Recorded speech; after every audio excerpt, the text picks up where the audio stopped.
ನಂಜನಗೂಡು ತಾಲೂಕಿನ ಸಿಂಧುವಳ್ಳಿ ಗ್ರಾಮದ ಸಂತಾನ ಗಣಪತಿ ಕಲ್ಯಾಣ ಮಂಟಪದಲ್ಲಿ ಬಿಜೆಪಿ ಪಕ್ಷ ಆಯೋಜಿಸಿದ್ದ ಎಸ್ಟಿ ಸಮಾವೇಶವನ್ನು ಉದ್ಘಾಟಿಸಿ ಮಾತನಾಡಿದ ಅವರು 10 ವರ್ಷದ ಮೋದಿ ಸರ್ಕಾರದಲ್ಲಿ ಒಬ್ಬ ಮಂತ್ರಿಯ ಮೇಲೆಯೂ ಸಣ್ಣ ಭ್ರಷ್ಟಾಚಾರದ ಆರೋಪಗಳಿಲ್ಲದೆ ದೇಶವನ್ನ ಅಭಿವೃದ್ಧಿ ಪಥದತ್ತ ಕೊಂಡೊಯ್ದಿದ್ದಾರೆ.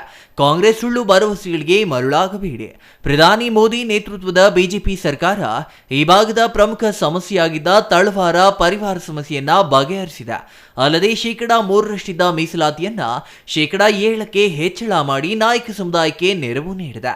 ಬಿಎಸ್ ಯಡಿಯೂರಪ್ಪ ನೇತೃತ್ವದ ಸರ್ಕಾರದಲ್ಲಿ ಪ್ರಥಮ ಬಾರಿಗೆ ವಾಲ್ಮೀಕಿ ಜಯಂತ್ಯುತ್ಸವ ಆಚರಣೆಗೆ ಅವಕಾಶ ನೀಡುವ ಮೂಲಕ ಸಮಾಜ ಸಂಘಟನೆಗೊಳ್ಳಲು ಕಾರಣೀಭೂತವಾಗಿದೆ ಎಂದರು. ಅಲ್ಲದೆ ಬಿಜೆಪಿ ಸರ್ಕಾರದಲ್ಲಿ ಎಸ್ಸಿ ಎಸ್ಟಿ ಸಮುದಾಯಕ್ಕೆ 28,375,000 ಕೋಟಿಗಳನ್ನ ಅನುದಾನ ನೀಡಿತ್ತು. ಕಾಂಗ್ರೆಸ್ ಸರ್ಕಾರ ಗ್ಯಾರಂಟಿ ಯೋಜನೆಗಳಿಗೆ ಬಳಕೆ ಮಾಡಿಕೊಳ್ಳುವ ಮೂಲಕ ದ್ರೋಹ ಬಗೆದಿದೆ. ಆದ್ದರಿಂದ ಎಸ್ಟಿ ಸಮುದಾಯ ಏಳ್ಗೆ ಬಿಜೆಪಿ ಸರ್ಕಾರದಿಂದ ಮಾತ್ರ ಸಾಧ್ಯ. ಕಾಂಗ್ರೆಸ್ ಪಕ್ಷದವರು ಬಿಜೆಪಿ ಪಕ್ಷ ಅಧಿಕಾರಕ್ಕೆ ಬಂದರೆ ಸಂವಿಧಾನ ಬದಲಾವಣೆ ಮಾಡುತ್ತೆ ಎಂಬುದಾಗಿ ಸುಳ್ಳು ವದಂತಿಯನ್ನ ಹಬ್ಬಿಸುತ್ತಿದೆ. ಸಂವಿಧಾನ ಮಗ್ಗಿ ಪುಸ್ತಕವಲ್ಲ ಬದಲಾವಣೆ ಮಾಡಲು ಎಂದು ಸಂಸದರಾದ ವಿ ಶ್ರೀನಿವಾಸ ಪ್ರಸಾದ್ ಹೇಳಿಕೆ ನೀಡಿದ್ದಾರೆ.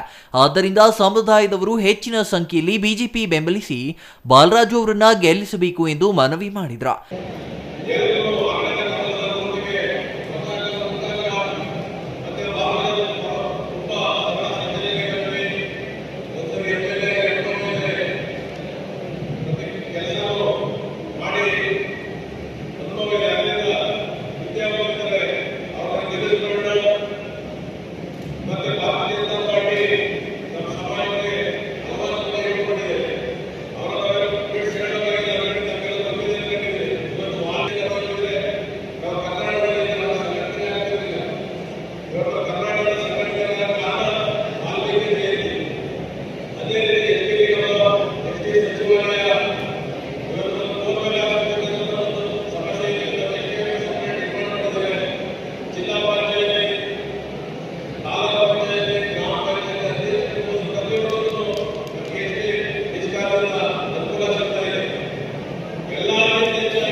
ಇನ್ನು ಈ ಸಂದರ್ಭದಲ್ಲಿ ಜಂಗಲ್ ರೆಸಾರ್ಟ್ ಮಂಡಳಿ ಮಾಜಿ ಅಧ್ಯಕ್ಷ ಅಪ್ಪಣ್ಣ, ವಿಧಾನ ಪರಿಷತ್ ಸದಸ್ಯರಾದ ಸಿದ್ದರಾಜು, ಜಿಲ್ಲಾ ಎಸ್ಟಿ ಮೋರ್ಚಾ ಅಧ್ಯಕ್ಷ ಮುದ್ದು ಕೃಷ್ಣ, ಪ್ರಧಾನ ಕಾರ್ಯದರ್ಶಿ ಸಿದ್ದರಾಜು, ಮಾಜಿ ಮೇಯರ್ ಶಿವಕುಮಾರ್, ಮಾಜಿ ಜಿಲ್ಲಾ ಪಂಚಾಯಿತಿ ಅಧ್ಯಕ್ಷ ರಾಮಚಂದ್ರ, ಮುಖಂಡ ಕುಂಬ್ರಹಳ್ಳಿ ಸುಬ್ಬಣ್ಣ, ಜಿಲ್ಲಾ ಉಪಾಧ್ಯಕ್ಷ ಹುಲ್ಲಹಳ್ಳಿ ಶಿವಣ್ಣ, ಬಿಜೆಪಿ ರಾಜ್ಯ ಕಾರ್ಯಕಾರಿಣಿ ಸದಸ್ಯ ಪ್ರಶಾಂತ್, ಎಸ್ಟಿ ಮೋರ್ಚಾ ಬಿಜೆಪಿ ಮಂಡಲಾಧ್ಯಕ್ಷರಾದ ಚಂದ್ರು, ಸೋಮೇಶ್, ಸುರೇಂದ್ರ ಕುಮಾರ್ ಇನ್ನೂ ಹಲವರು ಹಾಜರಿದ್ದರು.